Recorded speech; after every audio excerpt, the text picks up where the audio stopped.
بسم الله الرحمن الرحيم أبلغكم رسالات ربي وأنا لكم ناصح أمين أوعجبتم أن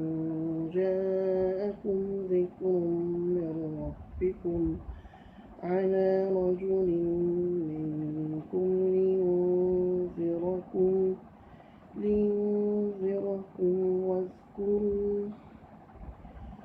واذكروا إذ جعلكم خلفاء من بعد قوم نوح وزادكم في الخلق بسطة فاذكروا آلاء الله لعلكم تفلحون قالوا جئتنا لنعبد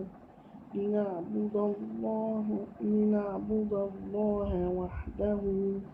ونذر ما كان يعبد آباؤنا فأتنا بما تعدنا إن كنت من الصادقين.